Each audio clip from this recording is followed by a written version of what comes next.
Made for Me, Chapter 25. Meet me, your place or mine, tonight. Those words, texted to the man she loved, were the hardest Danielle had ever had to type. She'd already cried in the shower as she got dressed, and then cried again as she stared at the darkness outside.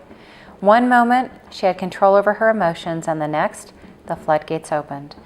Yes, phone and email were lines of communication, but to not feel his touch, the warmth of his back as she leaned over him on a bike. She decided against calling her father, terrified he might pull the trigger if he knew she was giving up love to have a life she called working. She called Lonnie, who listened with a sympathetic ear as Danielle gulped back her sadness. When Danielle was well into her pragmatic problem-solving mode, Lonnie got Stephen on the phone and they discussed the options of the partnership with Andre. If it's uncomfortable, I can buy him out, Danielle reminded her friends. Or he can remain a silent partner as stipulated by the contract. I promise I won't make it difficult for him to come to the restaurant. I'll let you know so we won't have any tense situations. Stephen jumped in. Danielle, you don't know how he'll respond. He already mentioned you being in his life for the foreseeable future. I don't think he's going to go away quietly. Danielle didn't either, and in fact, she hoped he wouldn't.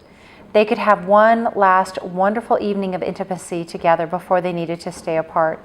She also hoped he would be willing to wait the length of the contract. But when she brought this up to her friends, they weren't optimistic. Couples go on hold, sure, Lonnie said, but that's in an open relationship. They sleep with other people. You really want that? To see him on the arm of another girl in the restaurant or wherever else? Danielle didn't, but she had a flicker of hope that he would want to wait and that their feelings for each other would be strong enough to weather this storm. Andre asked her to come to his place and she opted to drive. When she arrived at 9:40 and rode the elevator in silence, walking down the hall just a few paces before he came out to meet her, he pulled her to him. I've been worried, he breathed into her ear. My father told me he spoke with Lars, he said, leading her to the couch. Danielle nodded. Andre rubbed the back of her neck like he was easing the muscles of a fighter taking a break from the rink. You obviously met with him. Are they going to let you continue managing the accounts, just as Lars told Dad they would? That's the only part Lars told Georgi? Andre's blue eyes shaded as he blinked in concern. There was more? Danielle nodded. She had mentally rehearsed what she was going to say to him, but the words that had sounded so good before seemed inane and ineffectual. Did they fire you? He asked. Danielle drew her knees to her chest, the bottom of her chin grazing the top of them. They were going to, right up to the moment they learned that I didn't know you were a client before the meeting with Georgi. But they didn't fire you, and you don't have to resign. His face bordered on triumph. And you get to keep the account. Why aren't you thrilled? Because the only reason I didn't get fired and why I still get to keep your account is that they required I not see you anymore. Andre didn't blink as he searched her face. You didn't agree to that, did you? Danielle buried her head in her knees, and when she lifted her face, she couldn't see him through the tears in her eyes. What choice did I have? She cried softly. I need to take care of my father and I have a responsibility to the restaurant. You have a choice to be with me, he replied. Let me handle everything that's required, financially and otherwise. She swallowed. That's not right. I can't sit around unemployed while you pay hundreds of thousands of dollars in bills. Of course you can, he said, wiping a tear from her jawline. I will pay for everything and you can live with me. We've been practically living together anyway. No, Andre, we've been sleeping together while we live and work separately during the week. That is very different from living a life together. And that was going to be my point. With you living here, we can be ourselves all the time. Danielle rolled her eyes heavenward. Me, unemployed, completely and utterly dependent on you? You think you want me to be waiting by the door when you get home day after day? You think I want to be waiting by the door? Andre was still, his eyes locked on hers. Yes, I was rather hoping you would. Danielle glanced around her at his beautiful apartment, his beautiful self, and struggled with the opposing emotions she felt in her head and her heart. Andre, I want us to be together, but not this way. We can talk on the phone and we can email, Skype. We will still have meetings with Lonnie and Stephen. I can still go watch your hockey games. We just can't. The words caused her throat to constrict. Danielle, I love you. I told you before I want you in my life.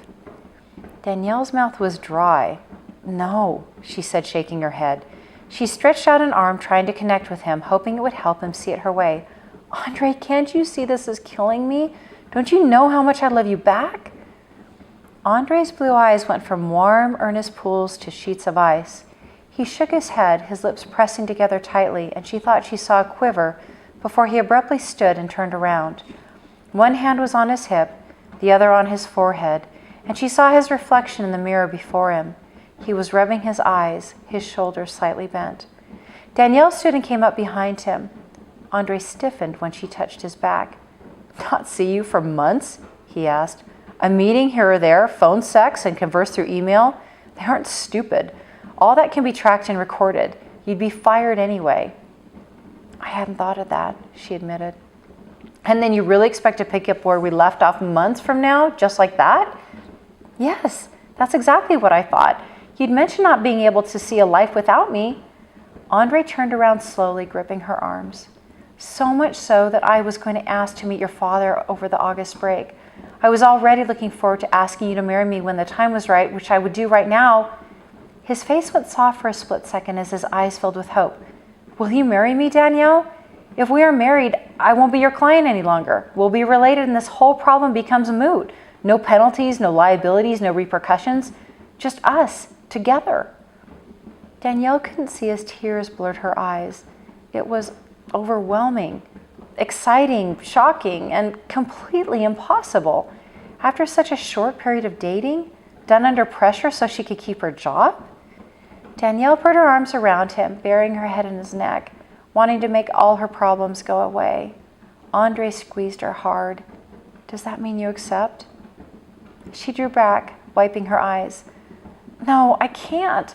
Not after only knowing you 3 months. I mean, it's been great and I am in love with you, but there's so much more to experience and talk about and live. In a few months, we can talk about it. The cold look in Andre's eyes stopped her. He stepped back and she felt a shiver. A pain as strong as anything she'd ever felt crossed her chest, drawing her shoulders in slightly. She searched her eyes, hoping for his heart to turn back towards her instead of away. It didn't. There was no explaining, no reasoning.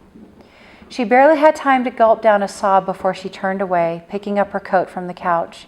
She walked quickly to the front door, tears already streaming down her face. When she turned back to him, he didn't even bother to say goodbye to her. He'd already wiped her out of his life.